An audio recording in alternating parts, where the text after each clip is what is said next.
Hi, my name is Tendai, and welcome to the first episode of the African Cinema Podcast, the show where we get to explore the history and future of African cinema.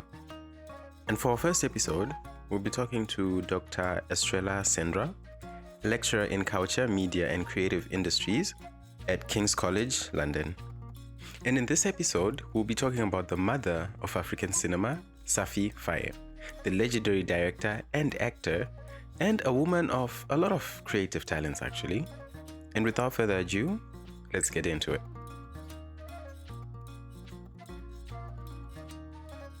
Hi, Estrella. Hi, Tendai. Thank you so much for having me.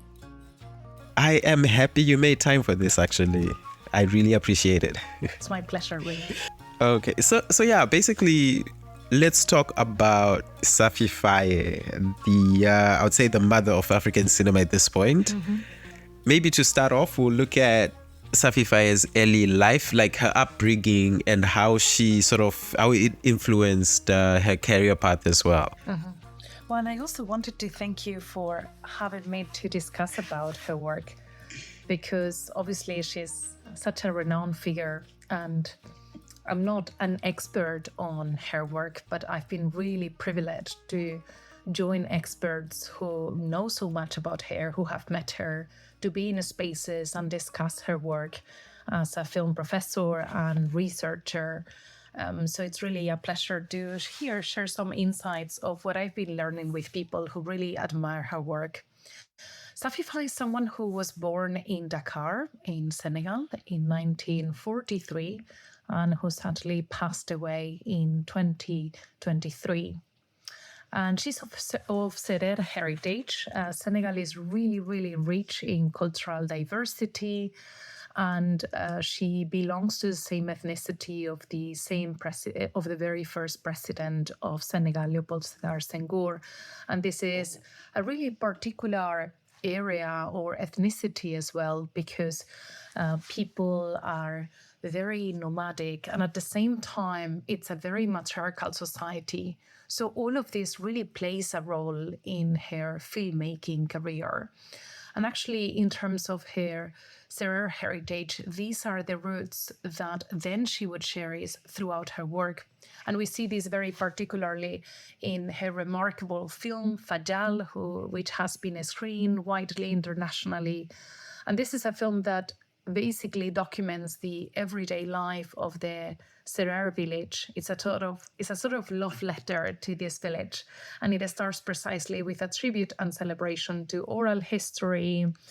So a scene where there's some children who are asking an elderly person, "Oh, please tell us the story about this village," and it's also like a claim to the need for orality to play a role in education as opposed to just formal education. Safi Faye is also someone who was raised in a large family of 5 sisters and a brother. She was the second of these 5 sisters. And her parents were strong believers of the importance of formal education. So it is not really a surprise that she ended up being a teacher. She had a certificate from the Normal School of Rufisque in the outskirts of Dakar. And I mean, Ousmane Sembène spoke widely about how cinema was an evening school. So in a way, this is also the way in which she ended up doing some filmmaking, because of the kind of content of a really post-colonial or even colonial educational system, where basically people learned more about France than they would learn about Senegal. And she went into filmmaking to sort of tell another story or stories from another point of view, particularly African history. So the theme of education is also a constant reference in her films. But even, as I said before, film can be for her perceived as a tool for teaching, for learning, particularly aimed at educating the future generations of Africans and their origins and their history. So to her, film was a medium that could contribute to the decolonization, to the decolonization of the mind, thanks to the way of documenting, showing, and telling African history through an African perspective, so a sort of inner gaze. And she was very vocal in conversations and actually showing and performing that in her work about the frustrating French colonial education imposed in the African continent, and of the contradiction and paradox of having to travel to Europe to learn about her own continent. So you were also asking me about, how all of this early life played a role, but I think that it's also important to highlight when she became an adult and starting to study and everything, and moved to Paris to study ethnology at the Sorbonne in 1970, so only 10 years after the independence from centuries of colonialism in Senegal, really. So she went to Paris to learn more about ethnology, about African heritage, and so on. And she found that particularly controversial. She also enrolled in the Lumière Film School, where she made La Passante, the Passerby, which would be the first of many films that would follow, 14 in total. And in a way, filmmaking became a way of researching. She also studied in the École pratique des hautes études in France, and she also in 1979 completed a PhD in ethnology, also moved to Berlin to study video production. So really a person who thought that training and education was really, really important. So maybe also something that was inherited from her parents. And I think that it's also important to close this question by highlighting that all of these different aspects played a role in how she often presented herself, because she would say, oh, I'm not just a filmmaker, I'm also an educator, I'm an ethnologist, and I'm also a mother and a grandmother. Oh, wow. Okay, that's quite interesting, actually, because most of the time we look at people who make films or people who are creatives in a sense, we often just look at their upbringing, and then the rest of their work is based on their upbringing. But with Safi, as you mentioned, it's more of, it was a combination of both where she was in her upbringing and where she went when she actually grew up to bring out her own voice. I think that also plays a role in the way in which she's refusing that strict boundary between fiction and non-fiction. In a way, film becomes an extension of many experiences, and there's live scenes. I mean, a really beautiful scene, for example, of a woman giving birth that it's impossible to forget in a film like Fajal. But also, again, like love stories that she puts over there to add a narrative component. So I think that's really, really important to highlight how film is that place for imagination, but also of recreation of experiences she has lived, and stories she's being told as well through this idea of orality.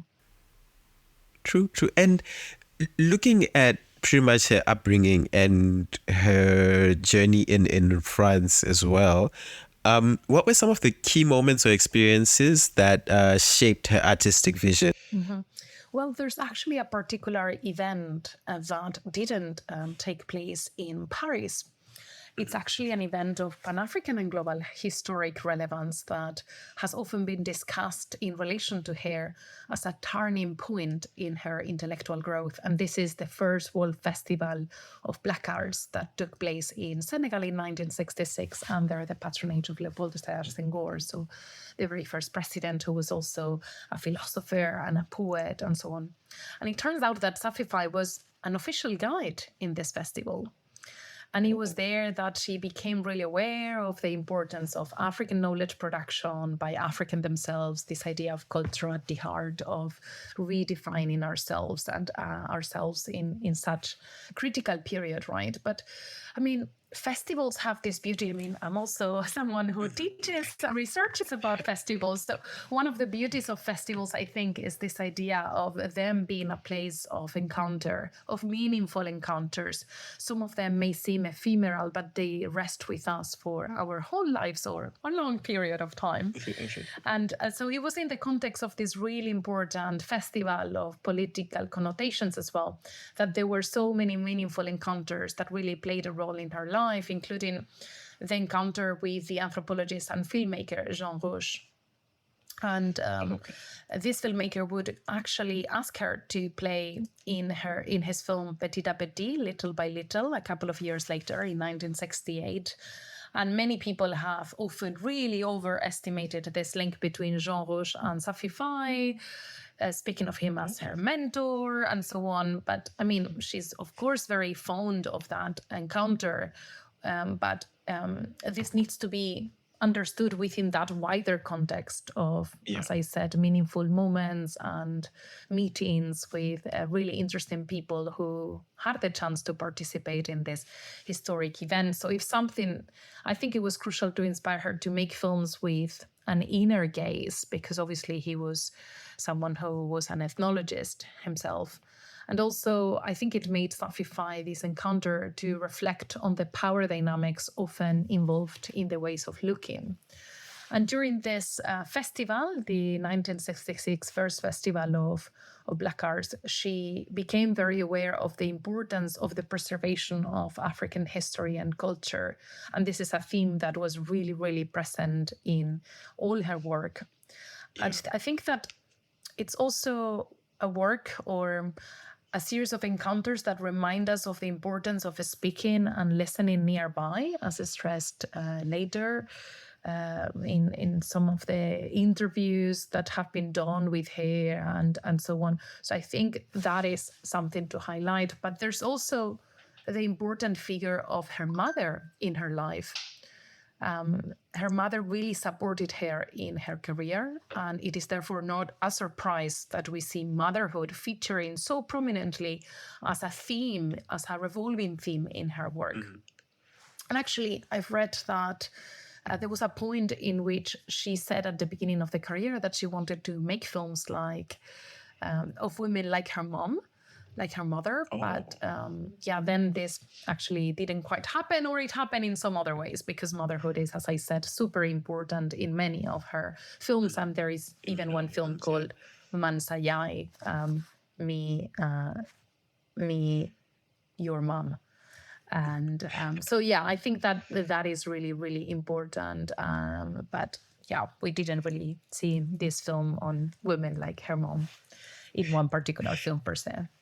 She had a very close relationship with the actresses she worked with. I remember actually when there was a screening of Mosan in the Royal Anthropological Institute Film Festival in Bristol in 2019, I was invited to speak about this film and some others that were screened there, in conversation with some other curators and researchers and filmmakers over there. And it was a kind of like an invitation, a bit last minute, because the idea was to have Safi Faye over there, but she was really affected by the death of the actress of Mosan, who had recently passed back in the days, because to her, she used to say that she was kind of like a daughter. So there is, as I said, motherhood. I think it's in a way, I'm sure that her mother is represented in not only the mothers that we see on a screen, but also the relationship that she had with the people that she worked with, especially young women she worked with in her movies. All right. And would you say the relationship she built on set was developed not just from her view of her mother, so to speak, but also from her background as well? As you mentioned, that the Sere tribe where she comes from is very matriarchal. Yes, absolutely. I think that this really, really shaped her filmmaking approach, and that's her heritage. And it allowed her to have a very womanist gaze. I mean, understanding, of course, womanism from a very intersectional point of view. But also, I think that a cinema that in itself has a very epistolary style, and that both individually and also as an ensemble, if we look at all the films, can be seen as a love letter to her origins, Fajal, which is actually the title of one of her most widely known films, Fajal. Films, yeah. And actually, among the various affectionate names that she was given, she was often called Domu Fajal. Domu is the wall of words to refer to the daughter of or the child of. So that means like basically the child of Fajal. And she was also called a Safi Nacional. So I think that there were all these really affectionate ways of referring to her that were very related to her Serer and Senegalese heritage. And I think that also this kind of heritage allowed her to have a very non-hierarchical relationship with the subjects she was working with, so the characters, and I'm sure as well the technical team, and had a strong focus on the women in the rural areas, because, as you were saying, the Serer are very much a matriarchal society.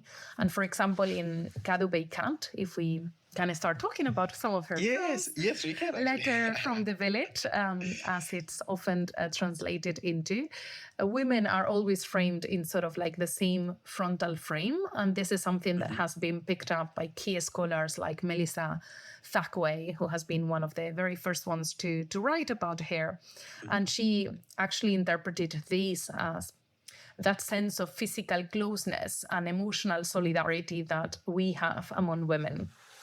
And also in films like Selbe, one among many, which she made later in 1993, women are really represented not as victims, but as survivors with remarkable and inner and physical strength, really, in the face of hostilities or adversities of everyday lives. Again, like particularly in rural areas like Fajal itself, the place where she was from.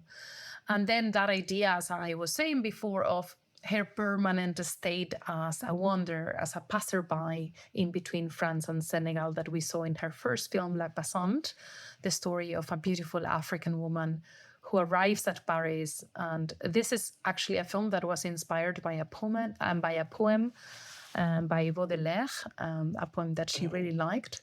It was self-financed. It was a little gesture.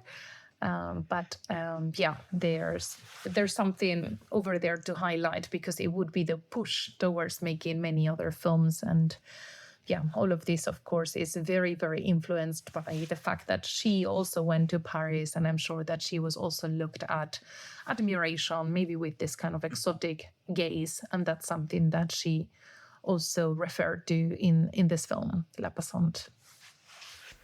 Okay, and maybe just to focus a bit more on the move to Paris as well, do you feel her studying ethnology at the same time made her more attuned to filmmaking in a sense? Because previously, I mean, you did mention that she was, in terms of Osman Sembena, actually, he saw film as an extension of school in a sense. Would that have been the same effect that it had on Safi Faye?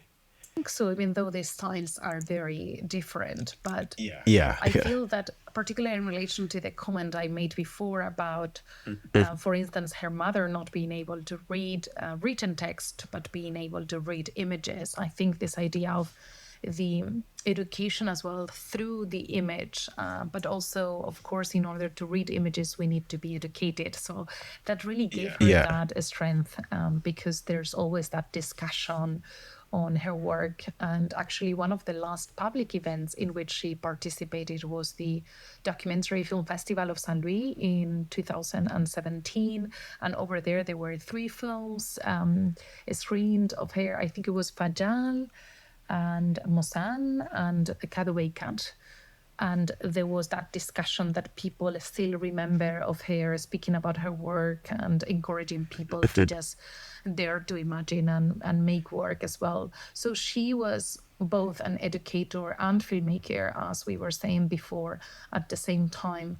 And I think that that educational background really enabled her to have the tools, not just technically, but also intellectually, to think about the power of the film medium. As well, yeah. So maybe to focus on all the festivals that she attended, as well as I'd say the accolades that she managed to get. What would you say were her views when it came to the appreciation of her work from like an external or third person standpoint? Yeah, absolutely. And I mean, I haven't had the chance to be in a space where she was part of the discussion of her own films because, yeah, she was kind of quite old by the end. She died at the age of 80, but she was at some point tired of talking about her films. And even though she was a great educator, she also said, well, film can educate. So I'm sure the films can talk by themselves at some point. But I remember when I went to the Festival Film Femme Afrique in Senegal in 2022, there was a tribute to Safi Faye with the screening of Ajal, and it was introduced by two film critics, Baba Job and Fatou Kinesen, who actually, I mean, Fatou Kinesen in particular, who is a woman, she's the president of the Pan-African Association of Film Critics. She spoke of her very affectionately. I mean, this is 1 year before she passes away as well, this festival that pays tribute to her. And she spoke about being in her place and interviewing her in the intimacy of her room and so on. So yeah, really, really clearly moved by that encounter. And I remember Baba Job, who had been the previous president of this association and is always present in all of these film festivals in Senegal today. He was speaking of her as a filmmaker of territory, in that she made many films about her territory, the one that her father was from, Fajal, for example, in Kadoway Kat and Samayai. And I also really liked how he defined her cinema as a cinema letter with an epistolary style, as also as a cinema story tale because there's also this idea of like, yeah, there are the tales being told in very important scenes, but also as militant and engaged cinema. Because yeah, Safi Faye is someone who considers her works as being really documenting her society in an oral reportage, really. So there is that sort of dialogue that she thinks is possible between the film and the spectators. And she used to say that for her, fiction, documentary, and ethnology, distinguishing all of these words didn't make any sense. And she used to say that for her, what was more important was that, she was documenting what was really happening, and it didn't matter if there was a mise-en-scène or not. Right. And maybe to focus also looking at like some of the accolades that she got across her life, what would you say were the most important to her, if there's like any information related to that? Yeah, which ones did she hold dear, like, okay, this is the one that I like, in a sense? Yeah. Well, she was very humble from what I hear. So I think that sometimes she was feeling, I mean, no, I've read these in interviews and so on. She was sometimes very worried about commenting on others people's work. And so, yeah, many people would be like, hey, have you seen my film and this and that? And she said, oh, I never really wanted to give my opinion on others people's work, but I just used to say, you need to do what do you imagine? But I remember that when I was in the Festival Film Femme Afrique in 2022 in Dakar, the theme of the festival was women creators of the future. And there was a strong focus on the emerging women filmmakers in Senegal.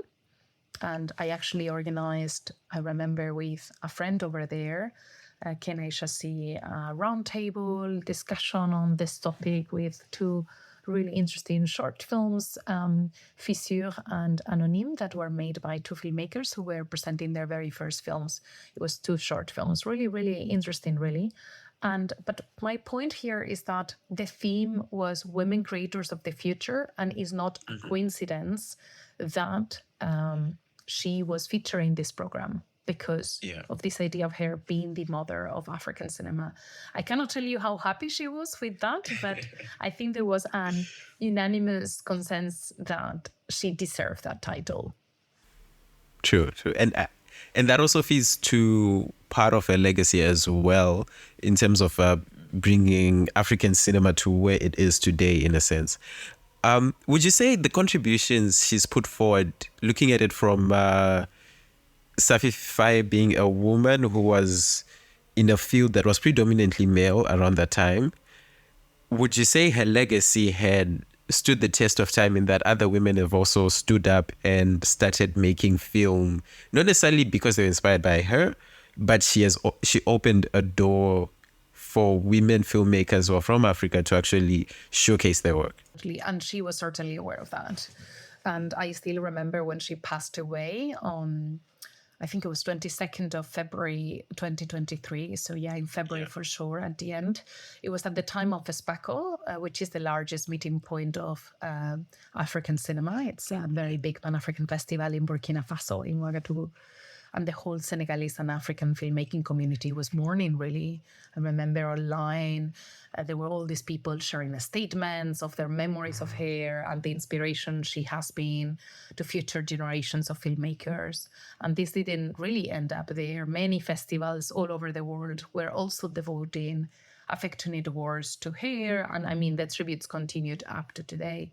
And I remember I had participated in a conference the previous year entitled Visions of Life, Utopian Dreams, African Filmmaking at the Film Archive. And because I had just been to Senegal in the Festival Film Femme Afrique, among others, I thought it would be nice to share some of her work, because initially I had been invited to speak about Ousmane Sembène, but there has been so much written and discussed about him. So I thought, okay, let's also bring this really wonderful woman to the conversation.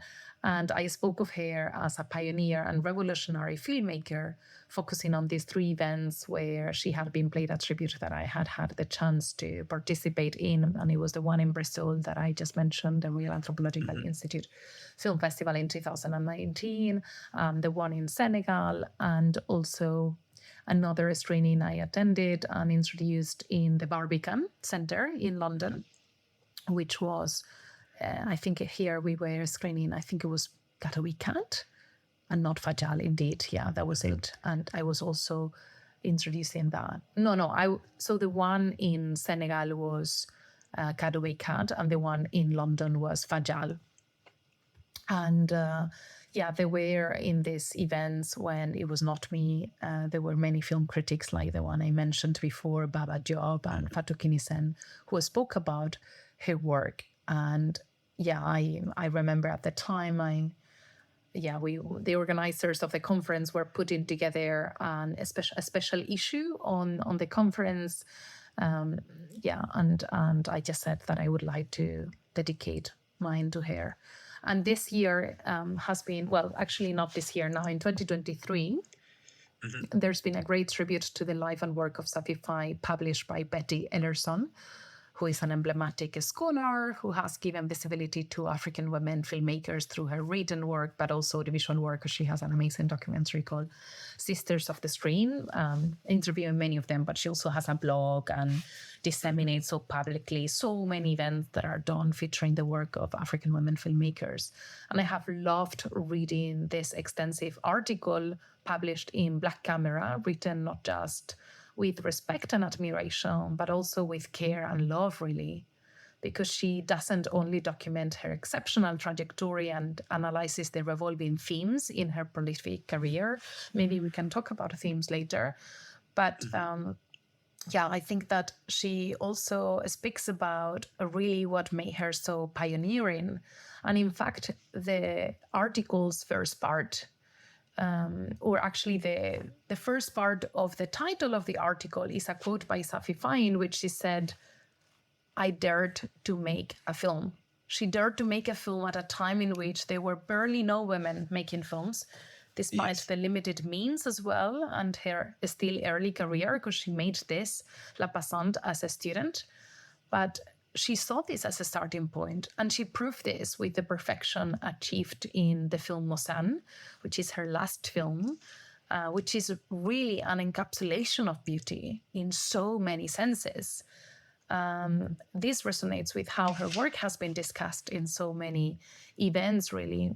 This idea of her being a woman creator of the future, or ways in which people discuss about her as tenacious, as determined, as, I don't know, in French we say a bavereuse, a fighter, when again, like she was working for so long as well to recuperate her films, because even though she has made amazing films, many people haven't seen her, and many people have seen her work, I mean, and it is thanks to these contemporary film festivals that are happening in Senegal right now, in particular the Saint Louis Documentary Film Festival and the Festival Film Femme Afrique, that people in the present are getting to know these films. And yeah, she's often spoken about as a person who had a strong personality, a person who took a position, quoting Sarah Maldoror.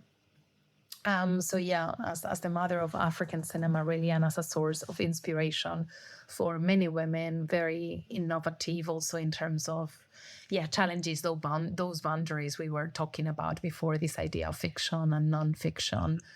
But very happy to discuss a bit more about this idea of beauty. Yes, definitely, definitely. So when we look at some of the challenges she faced, how did she, okay, first and foremost, where did she get the willpower to continue actually to sort of try and overcome these challenges? And what were some of the challenges themselves that you would say shaped her tenacity to continue making film? Well, I don't really know what her success formula was, really. I think it was a matter of perseverance. I think it also came from that background, from that survival mood that every woman has in every society, but also just in general, just more specifically as well, her heritage and determination to make sure that she wasn't just aware of that contradicting situation in education of learning more about France than about Senegal or the African continent more widely, but that she did something about that. I think there was a clear intention of changing those dynamics, of ensuring that there was an inner gaze where many other stories about the continent emerge, departing from her territory, the one that she really knew, which was the area of Fajal and Dakar. Oh, wow. Okay.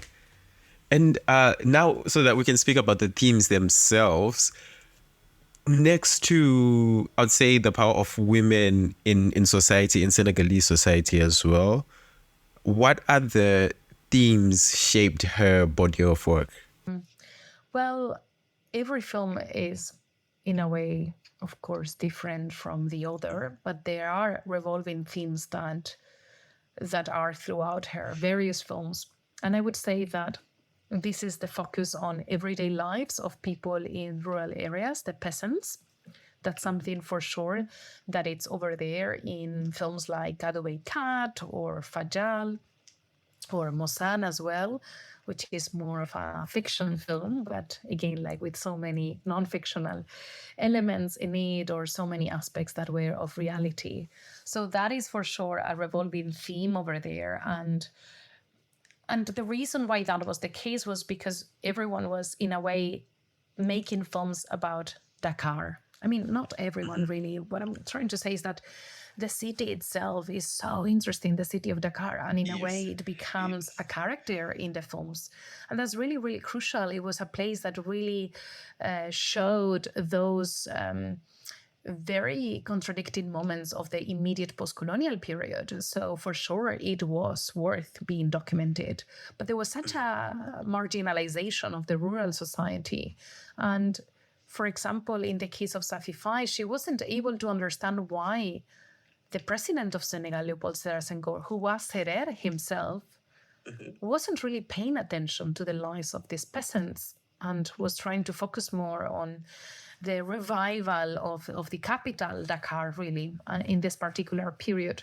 So she really pointed the finger to this society. And within this society of African women, and again, within this society, it became a cosmos for so many other themes, such as education, but also this, as part of this portrayal of African women, I would say that there was this idea of demystifying it, of making it a very complex being, of treating it as well intergenerationally, because there is that focus on motherhood, on relationships between a mother and a daughter and a father, and therefore as well the triangle of then as well the daughter or the mother talking to the father in order to deal with a situation that relates to the daughter, such as marriage, right? But there is also this idea of female friendship, and with it, the opportunity to talk about sexuality, sensuality. There is that intention as well of poeticizing beauty. And I think it's worth highlighting because very often, I think nowadays, there is a frivolization or superficial discussion of beauty. And I think that beauty, it's in this particular context very ideologically connoted. It's a source of strength, really, a key aspect of the liberation struggle and of changing the way in which people look at the African continent more widely.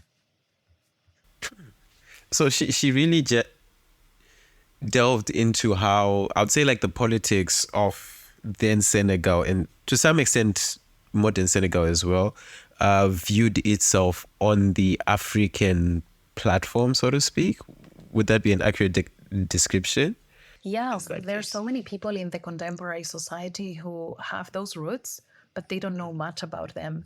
And this is usually the way in which people respond to the film in film screenings in Dakar, because obviously there is that rural exodus as well, people who have to go to the city. And very often this is part of a system in which what people are trying to do is cover expenses for the family, or being able to pay for that money that you had to give to the family of the bride if you wanted to marry them.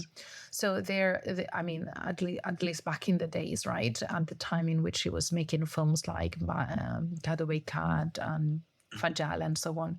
So I remember in one of these screenings in Dakar, actually it was the one in 2022 in Festival Film Femme Afrique, one person said that they were not aware at all of that context, that it was beautiful to see the village back in the days, as it was in the late 70s and so on. It was also a context in which there was a massive draft.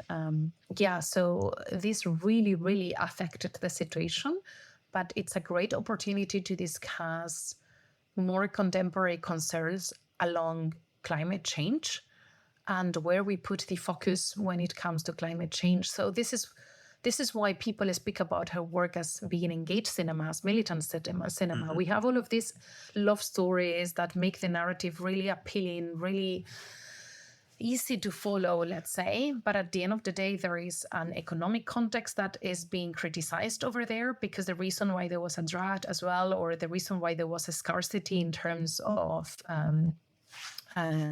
nourriture, so food to nurture themselves, is because the peanut had been imposed as being the dominant agriculture system and economic system to rely on, and this had colonial roots. So all of this has had an impact in society. All of these really, really hard aspects of everyday life are shaped by decisions of people who didn't know anything about the territory or how it was. I mean, we go back to even architecture, how buildings are built and designed in the past. Houses were designed and built with natural materials that really resisted the weather conditions in the place, and this was absolutely changed. So these films give an opportunity to contemporary people to look back at these places that very often are their origins, because they are also children who migrate or who are second generations of people who migrated to Dakar because it was really tough to live in these areas. Oh, wow. Okay, that's quite interesting because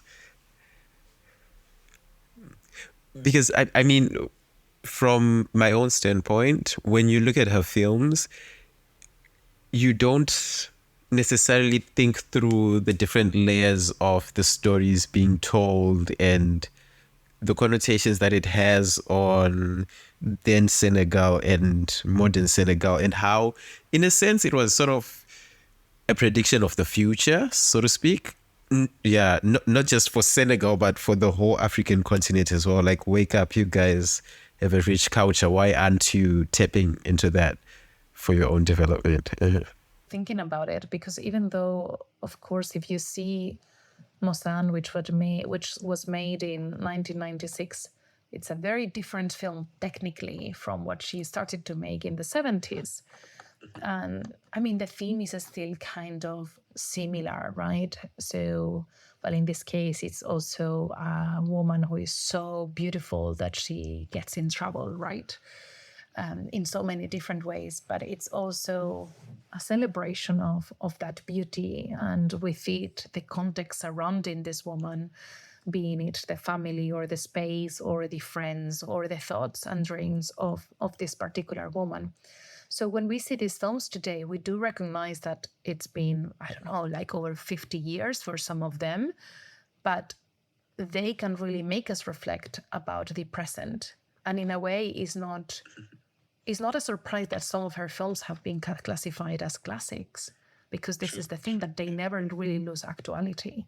They make us think today of our relationships in terms of us and the environments in which we live, political, economic, and social systems that shape that relationship with the environment, and therefore as well with the way in which we relate to one another as human beings. And would you say this was part of her identity as a Black Senegalese woman filmmaker?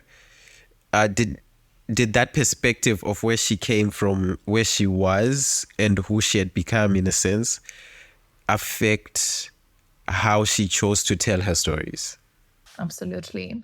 And it goes back to that very first encounter we were remembering today with Jean Rouge at the First World Festival of Black Arts, and then her experience making a film with him and so on, where she was actually the actress. I think that she realized that there was something else to do with regards to representation. She wanted to work very, very closely with the people in her films. And actually, these characters also played a role in the final result of the films, because very often she would listen to their contributions and change a bit the script of the film to ensure that it was more faithful to reality.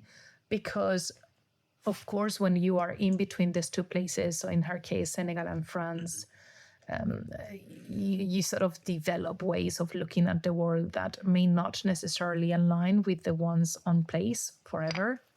True. So I think that there was this constant negotiation that never really comes to a final fixed point. It's always fluid, just like the personality of Serer people, or how she defined herself as, at the intersection or in between so many roles and places at the same time.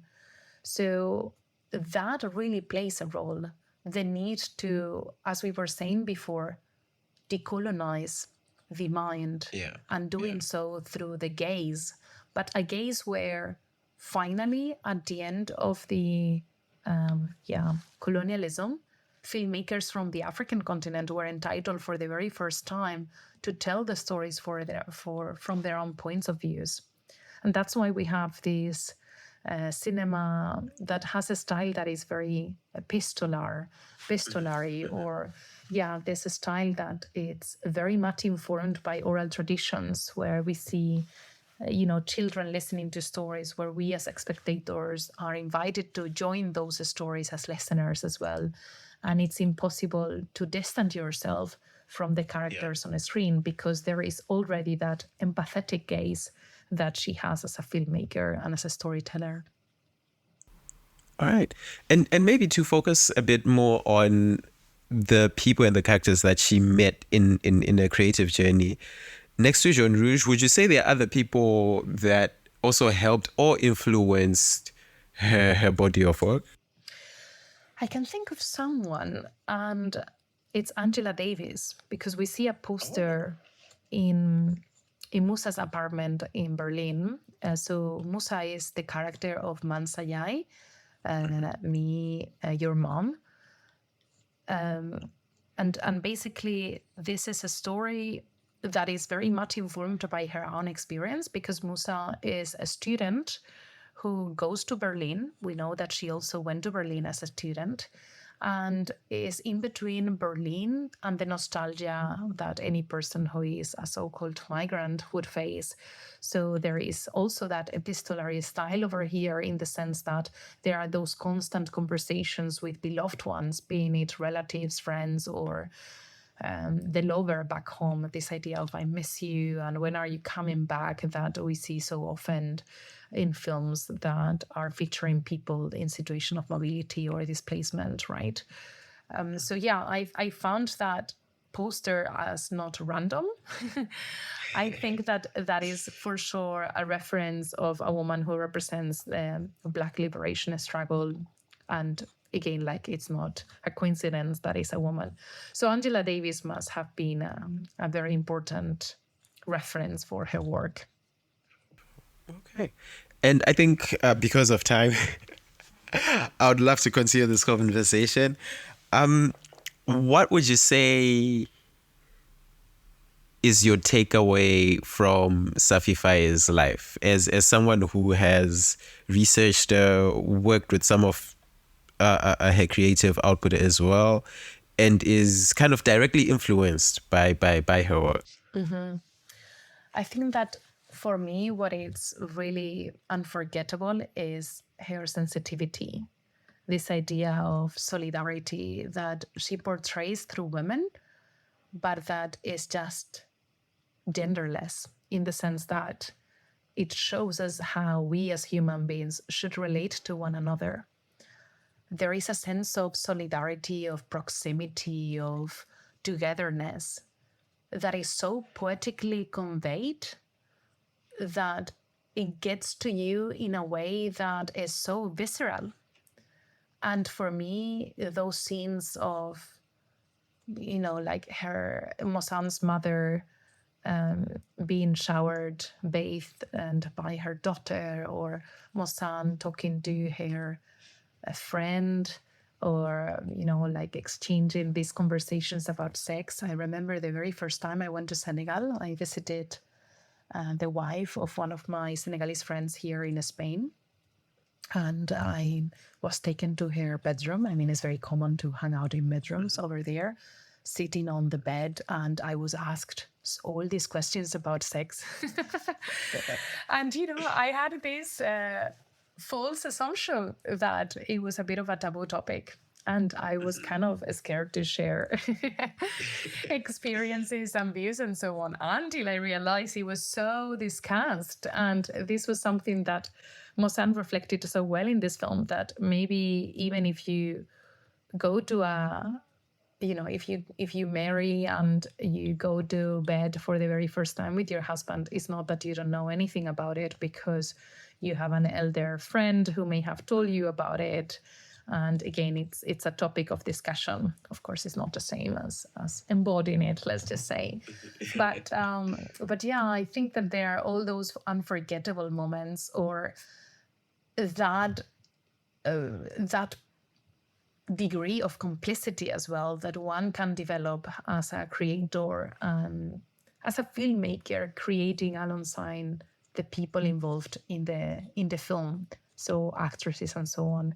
That scene, for example, of seeing how someone is giving birth live and being helped. It was a woman holding someone else's woman, trying to help her give birth, of course, in a very natural way.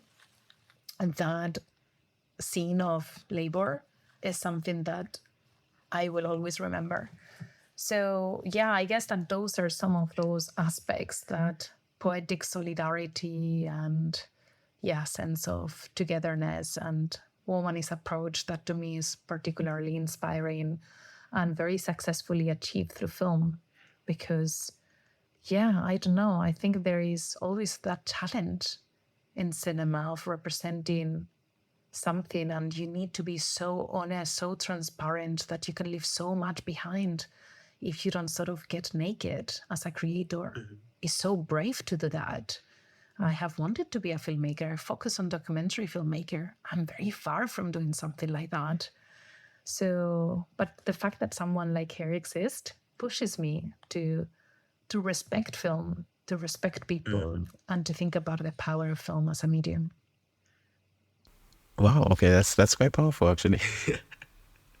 I never thought of it in that context, to be quite honest, and to have heard it from someone who is so well versed in Safi Faye is quite eye-opening, actually.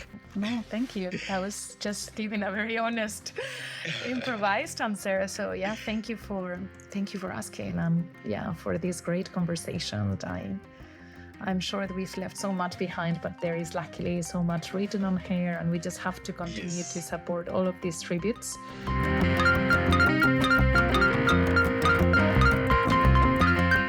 And with that, I hope you liked our first episode on Safi Faye, and I hope to see you again in the next one. Bye.